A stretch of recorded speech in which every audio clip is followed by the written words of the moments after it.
Ravi, in closing arguments today, a Cook County prosecutor argued this didn't need to happen and that Sergeant Vitellaro was acting out of rage, not reason.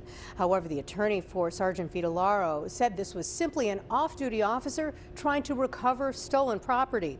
It was actually the defense calling witnesses in the third day of this trial. This afternoon, Chicago Police Sergeant Michael Vitellaro left court without comment. Today, his defense attorney offered evidence about the sergeant's actions July 1st last year. Today, a Chicago police instructor testified that Vitellaro was correct and justified in using the takedown and correct and justified trying to keep the suspect stationary. Under cross-examination, the instructor acknowledged that Vitellaro did not identify himself before the takedown and that Vitellaro could have held the bike in place instead of the teen, as Vitellaro was twice the teen's weight and 8 inches taller. Previously, prosecutors called a different CPD instructor who testified the takedown was not necessary and there were other ways for Vitellaro to react to a potential bike theft. Video of the incident shows Vitellaro, who was off duty at the time, on top of a 14-year-old in Park Ridge. Vitellaro has since been stripped of his police powers and is on leave from CPD.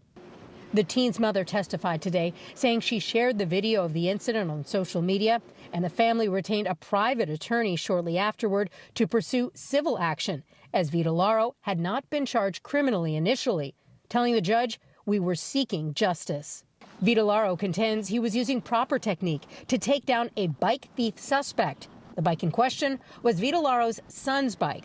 Vitellaro is charged with aggravated battery and official misconduct. Vitellaro's son testified today he left his bike unlocked at the library and later spotted the bike near the Starbucks. Then he witnessed his father detain the teen who touched his bike at the Starbucks. The teen who was pinned and some of the teens present that day have testified in this trial that the teen only touched the bike, and Vitellaro never identified himself as a police officer before or while Vitellaro had his knee on the teen's back on the ground.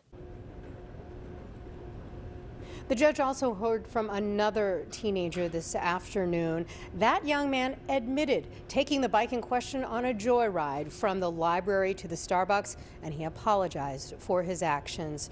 Judge Paul Pavlis will determine Vitellaro's guilt or innocence. The judge is expected to share his ruling on June 16th. Watch breaking news on YouTube. Subscribe to ABC7 Chicago Eyewitness News.